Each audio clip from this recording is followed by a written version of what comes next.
മോളെ, എന്തിനാ ഇനി കണ്ണീരൊഴുക്കണേ? മറ്റുള്ളവരെ കൂടെ വിഷമിപ്പിക്കാനോ? എനിക്ക് തോന്നിയ ഇഷ്ടം ഞാൻ മുത്തശ്ശനോടല്ല ആദ്യം പറഞ്ഞത്. എല്ലാം തീരുമാനിച്ച് ഉറപ്പിച്ചതും മുത്തശ്ശൻ തന്നെയല്ലേ? തെറ്റുപറ്റി. വാക്കു പറഞ്ഞാൽ ആണുവീട്ട വ്യതിചലിക്കാത്തവരാണ് ഉദയപുരത്തെ രാജാക്കന്മാർ. രാജവാഴ്ചയുടെ അവസാന പരമ്പരയിലെ കണ്ണിയായ ഈ മുത്തശ്ശന് വാക്ക് പാലിക്കാൻ കഴിയാത്തതിലും എന്റെ മോൾക്കുറപ്പിച്ച വേളി നടത്താൻ കഴിയാത്തതിലും വിഷമമുണ്ട്. ആരും മനസ്സ് വിഷമിപ്പിക്കണ്ട. അച്ഛൻ തമ്പുരാൻ പറഞ്ഞ വാക്കിന് മാറ്റമുണ്ടാവില്ല. ബ്രഹ്മദത്തൻ നമ്പൂതിരിയുടെ മകൻ ഉണ്ണികൃഷ്ണനുമായി ഇവളുടെ വിവാഹം നടത്തുമെന്നല്ലേ അച്ഛൻ പറഞ്ഞത്? അതെ, അത് തന്നെ നടന്നിരിക്കും. തീരുമാനിച്ച ദിവസം തന്നെ, നിശ്ചയിച്ച മുഹൂർത്തത്തില്. വരിക.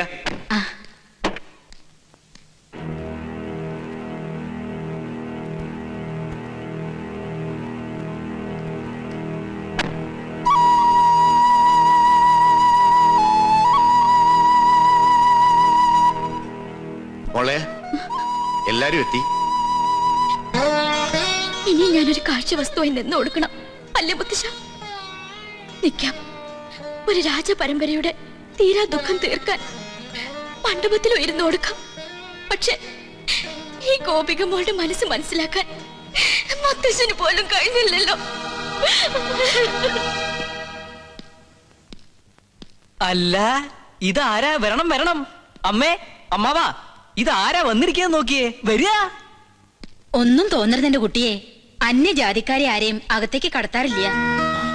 എന്താണ് സുലൈമാൻ ഈ വീട്ടിലേക്ക് വിശേഷിച്ച്? ഞാനും ഗോപിയും തമ്മിൽ ഇഷ്ടത്തില്ല. ഓഹോ. ദയവ് ചെയ്ത് ഉണ്ണികൃഷ്ണൻ അതിനൊരു തടസ്സമായിട്ട് നിൽക്കരുത്. അതിന് സുലൈമാൻ അല്ലല്ലോ, മണിമല മാണിക്കത്തെ ഉണ്ണികൃഷ്ണൻ നമ്പൂതിരി അല്ലേ ഗോപിയെ സ്നേഹിച്ചത്? ഞാൻ പാടേണ്ട സ്ഥലത്ത് നീ പാടുക, ഞാൻ പൂജ ചെയ്യാൻ എത്തേണ്ടടുത്ത് നീ എത്തുക. ഇതുവരെ എന്നെ ഞാൻ അറിയാതെ തോൽപ്പിച്ചോണ്ടിരിക്കുകയായിരുന്നില്ലേ നീ? ഇത്തവണയെങ്കിലും ഞാനും ജയിക്കട്ടെ. വിശ്വസിക്കാമെങ്കിൽ വിശ്വസിക്കാം. മനഃപൂർവ്വം നിന്റെ നേട്ടവും തട്ടിയെടുക്കാൻ ഞാൻ ഇതുവരെ ശ്രമിച്ചിട്ടില്ല. സാഹചര്യങ്ങൾ കൊണ്ടെത്തിച്ചതാ എന്നെ ഇവിടെ വരെ. ഉണ്ണികൃഷ്ണ, നീ കല്യാണത്തിന് പിന്മാറണം.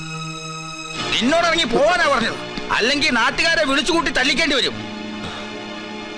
ആരെ വിളിക്കണ്ട, ഞാൻ പോയിക്കോളാം.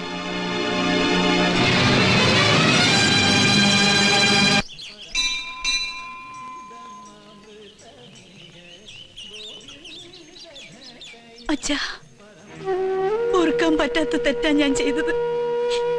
അന്നത് മനസ്സിലാക്കാനുള്ള വിവേകം ഉണ്ടായിരുന്നില്ല. ഒരു മാപ്പ് പറയലാണ് ഉദ്ദേശമെങ്കിൽ ഇനി അതിന്റെ ആവശ്യമില്ല.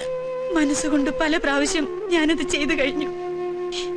ഇപ്പൊ ഞാൻ വന്നത് എന്റെ മകന്റെ കണ്ണീര് കണ്ടിട്ട. അവന്റെ ഉള്ളും എല്ലാരേക്കാൾ അറിയുന്നത് ഞാൻ തന്നെയല്ലേ. സ്വന്തം പേരക്കുട്ടികളെ കണ്ണീര് കുടിപ്പിച്ചിട്ട് ഇനി അച്ഛൻ എന്താ നേടേണ്ടത്?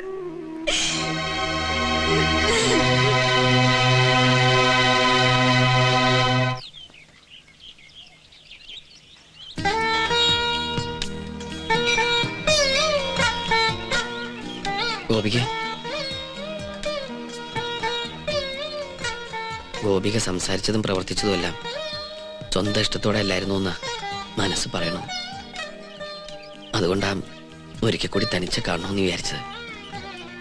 ഒരു മത്സരത്തിലൂടെ സ്വന്തമാക്കേണ്ടതല്ലോ ഇഷ്ടവും സ്നേഹമൊക്കെ. എനിക്കും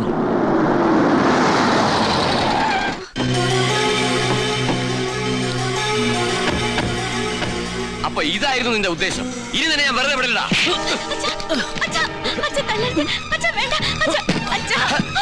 മാറി തുടങ്ങിയോ? ഇനി അവിടെ തല്ലരുത്. അത് പറയാ. നീ ആരാണ്? കൊല്ലുന്നില്ല ഞാൻ. തൊട്ടു പറയരുത്. ഇവൻ എന്ത് തെറ്റ് ചെയ്തെന്ന് ഏട്ടനീ പറയുന്നേ? ഗോപിയുടെ മനസ്സിൽ ഇപ്പോഴും ഇവനില്ലേ? ബാലഗോപാല, മറ്റുള്ളവർക്ക് ഇവൻ കാണിക്കുന്ന ഒക്കെ ഭ്രാന്താ. പക്ഷേ എനിക്കെല്ലാം മനസ്സിലാവും.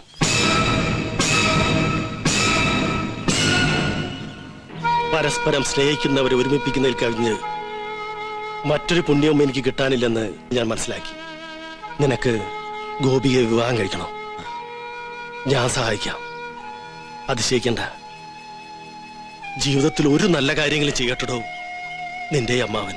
ഇന്ന് രാത്രി 11 മണിയാവുമ്പോ കൊട്ടാരത്തിന്റെ പിൻഭാഗത്തുള്ള നെൽപ്പുരയിൽ വന്നാ മതി. ഞാൻ അവളുമായിട്ട് അവിടെ എത്താം.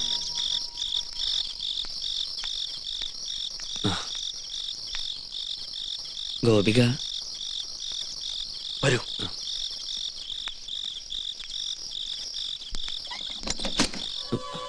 എന്താ? വരണം വരണം. എന്തു പറ്റി? പ്രതീക്ഷിക്കാത്ത ആളെ കണ്ടപ്പോ പേടിച്ചു പോയോ?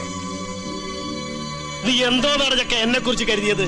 ഇനി നീ ജീവിച്ചിരുന്നാൽ നാളെ എന്റെ മകളുടെ കല്യാണം മുഹൂർത്തത്തിന് നടന്നില്ലെങ്കിലോ?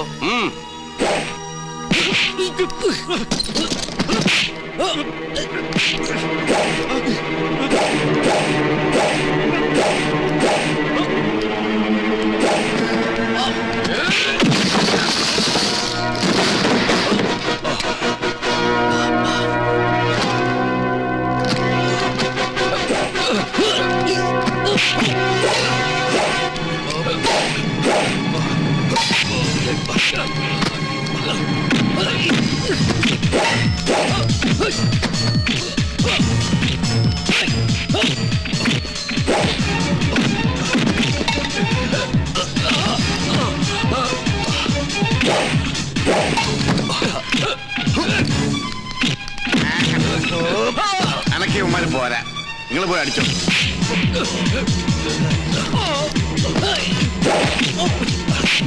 എന്ത്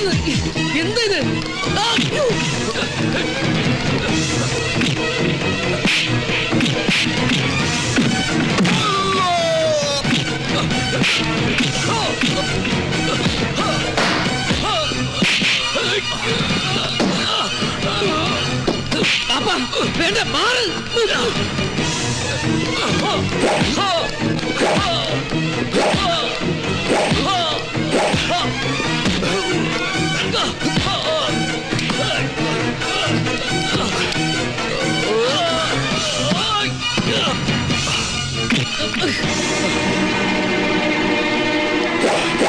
അടുത്തു പോകരുത്, കൊന്നുകളെ ഞാൻ. നമ്മൾ തമ്മിൽ പഴയൊരു കണക്ക് ബാക്കിയുണ്ട്, അതൊന്ന് തീർക്കണ്ടേ?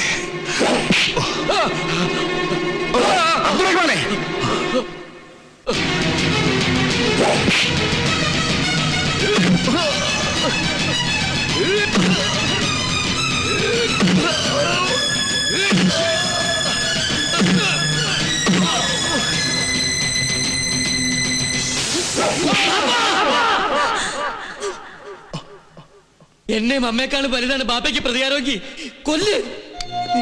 ഇതുകൊണ്ട് നഷ്ടപ്പെട്ടൊക്കെ നമുക്ക് തിരിച്ചു കിട്ടോക്കി കൊല്ല്. എന്തെങ്കിലും സംഭവിച്ചു പോയാ അമ്മയുടെ കണ്ണീരിന് മുമ്പില് ബാപ്പയ്ക്ക് മറുപടി പറയാൻ കഴിയും.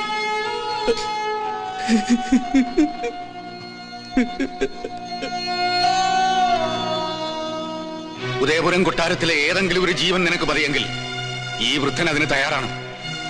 ഏതാണ്ട് കേട്ടിലേക്കാണ് തല്ലിക്കൊള്ളേ മാറണേ. പയ്യെങ്കിൽ മാറ്, ഞങ്ങൾ കൊല്ലാം. വേണ്ട, നിങ്ങൾ ആരും ഇതിൽ ഇടപെടണ്ട. ഇനി വേണോ നിനക്ക് ഈ ബന്ധം? വേണ്ട, എനിക്കൊന്നും വേണ്ട. ഞാൻ നന്മ മാത്രമേ ആഗ്രഹിച്ചിട്ടുള്ളൂ. കേട്ടില്ലേ, കേട്ടില്ലേ ഇവൻ പറഞ്ഞത്? സ്നേഹത്തിന്റെ വിലയെന്തെന്ന് നിങ്ങൾക്ക് ആർക്കും അറിയില്ല. എടി കൊച്ചേ, ദിവസവും ദൈവത്തോട് പ്രാർത്ഥിക്കുമ്പോ ഒന്നുകൂടി അപേക്ഷിക്കും, അടുത്ത ജന്മത്തിലെങ്കിലും മക്കളുടെ മനസ്സറിയുന്ന തന്തയ്ക്ക് പിറക്കണമെന്ന്. വിവാഹത്തിന് തടസ്സമായിട്ട് ഞങ്ങൾ ഈ ഔട്ട് ഹൗസിൽ ഉണ്ടാവില്ല.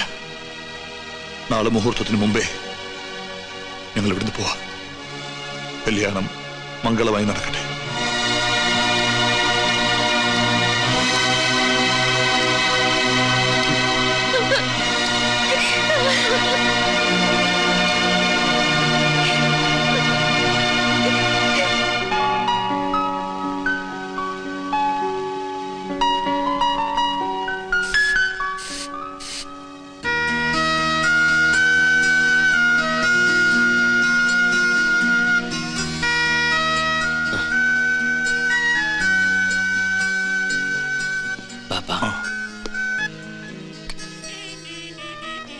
ബാപ്പ,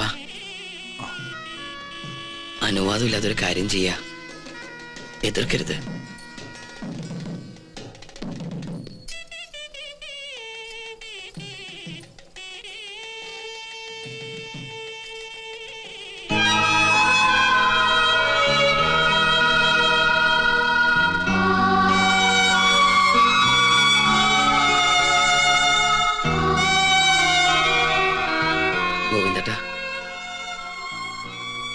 ഈ താക്കോല് വലിയ തിരുമനസിനെ ഏൽപ്പിക്കണം.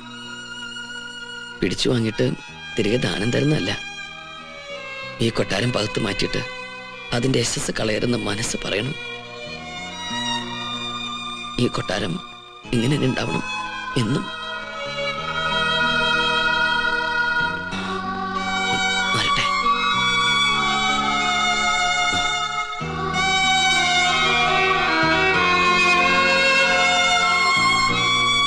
ഇത് ഗോപിയയ്ക്ക് കൊടുക്കണം, വിവാഹ സമ്മാനമായിട്ട്. ജയിച്ചവർക്കുള്ള സമ്മാനമല്ലേ ഇത്? ഞാനിപ്പോ തോറ്റുമടങ്ങല്ലേ?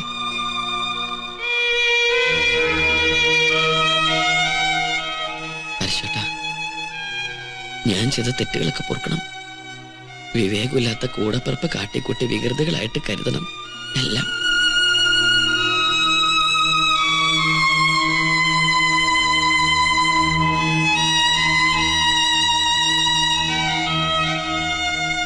മുത്തശ്ശ, സന്തോഷമില്ലേ? എനിക്കത് മതി. മനസ്സ് നിറഞ്ഞ് അനുഗ്രഹിക്കണം.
സുലൈമാനെ,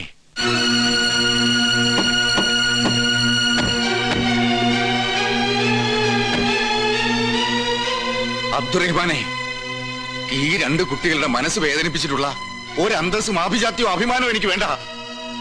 കൊണ്ടുപൊക്കോ എന്റെ മോളെ. അച്ഛൻ എന്ത് ഭ്രാന്തായി കാട്ടണേ? ശബ്ദിക്കരുത്. എന്റെ മോൾ കൈവിട്ടു പോയതിന്റെ വേദന 10-25 കൊല്ലം ഉള്ളിൽ ഒതുക്കിക്കൊണ്ട് നടന്നവനാ ഞാൻ. വയ്യ, എനിക്കിനി ഒന്നും താങ്ങാനാവില്ല. ഇല്ല, ഞങ്ങൾ സമ്മതിക്കില്ല. വലിയേട്ടാ, ഇവരെ കൊട്ടാരത്തിൽ കൊണ്ടുപോയി പൂട്ടിയിട്. പാടിയുടെ തൊട്ടുപോകരുത് അവളെ. ഒരു നാട് ഭരിച്ചിട്ടുള്ളവനാ ഞാൻ. എനിക്ക് എന്റെ കുടുംബം ഭരിക്കാൻ ആരെയും പേടിക്കണ്ട. എന്നെ അനുസരിക്കാൻ ബുദ്ധിമുട്ടുള്ളവർക്ക് ഇവിടുന്ന് പോകാം. ഇവനും ഈ കൊട്ടാരത്തിലെ രക്തം തന്നെയാ.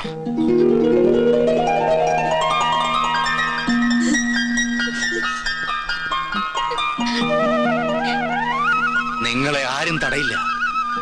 പക്ഷെ ഒരപേക്ഷയുണ്ട്. ഈ കൊട്ടാരത്തിൽ വേറെ സന്തതികളില്ല. അവസാനത്തെ കണ്ണിയാണ് എന്റെ കുട്ടി. നിനക്ക് ഇവളോടൊത്ത് ഇവിടെ കഴിഞ്ഞൂടെ?